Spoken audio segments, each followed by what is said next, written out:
Beautiful, good morning. It's time for a little channel update.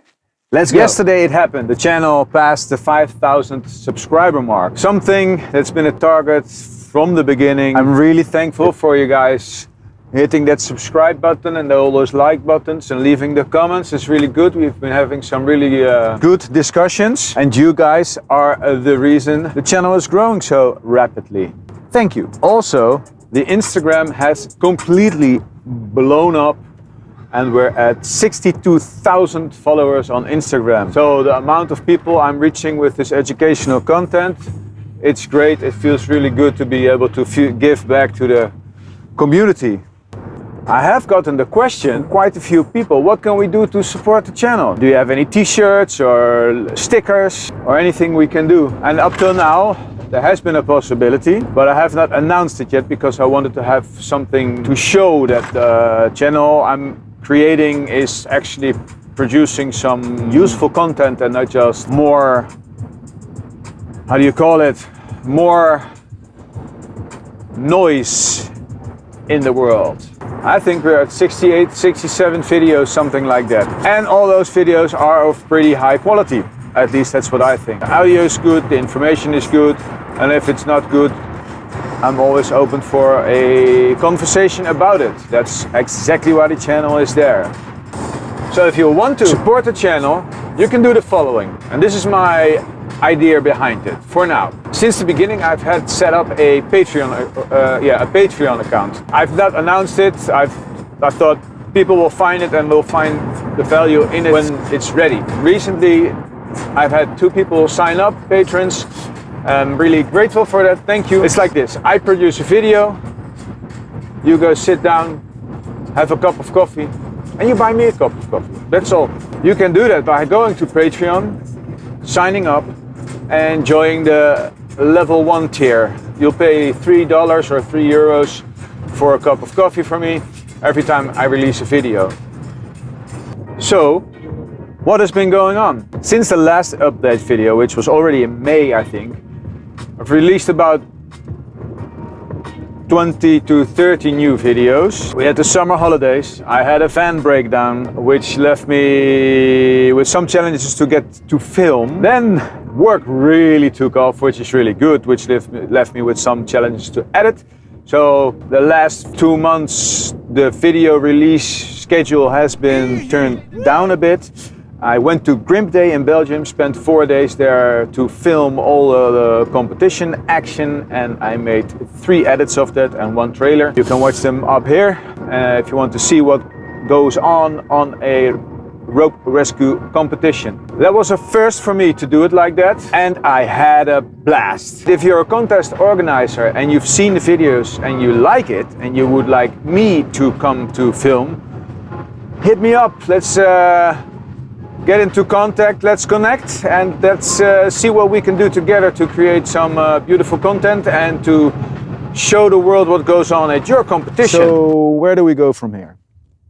I will keep creating content. Right now, it's been 2 weeks since I've published. There's a new video coming this Friday. I have the footage ready for 4 more videos, and I'm about to film a few more episodes.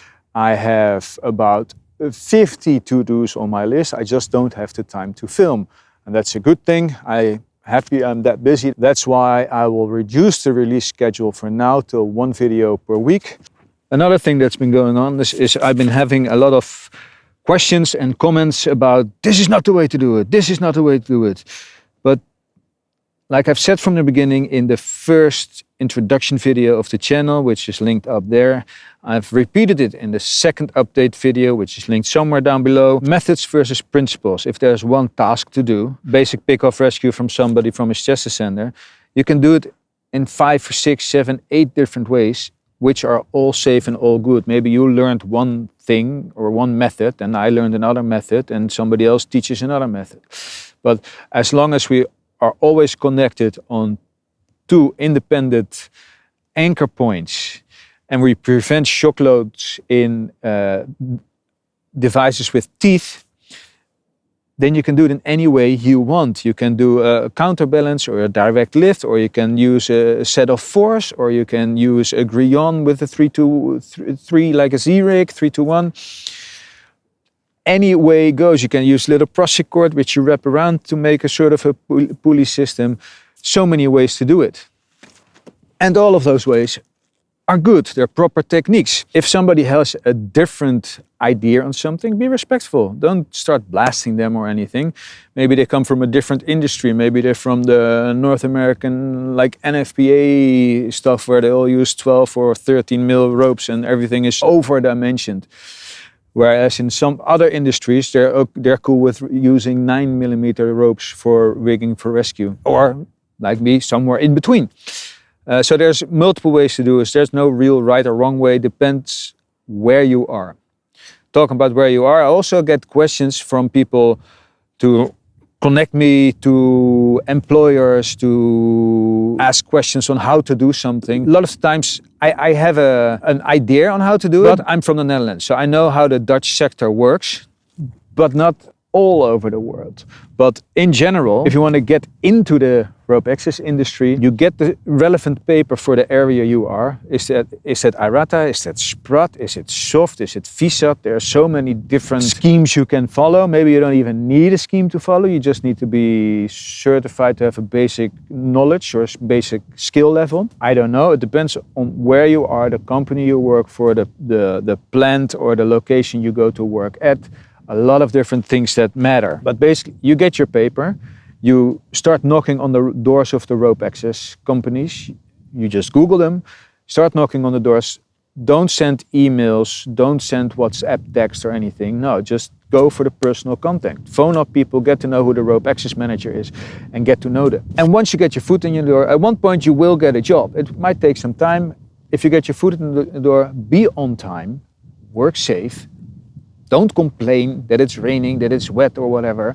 Work hard and be fun to be around. Have a good time. We have the best job in the world. We can go all over the world, different locations. Right now I'm working wind turbines while we're waiting for the humidity to go down a little bit because it's too wet to paint out. You wouldn't say it if you look at the image right now because it's a beautiful day. It will be dry in about half an hour or so. But we get to do a lot of cool stuff. So get your foot in the door, be on time, don't complain, work hard, and have a good time. That's basically it.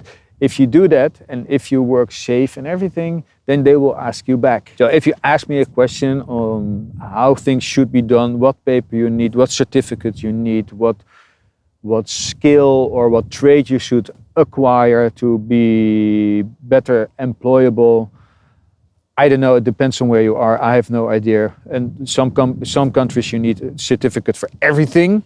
And some companies you just need to prove, or some countries you just need to prove that you're able to do it. So check out your local rules and regulations. You can still ask me, I will give you my honest answer. But if I don't know, I just don't know. One more thing, I get the question a lot. What do you carry on your harness? Well, if you want to know that, go watch this video. I will see you in the next one. Stay connected.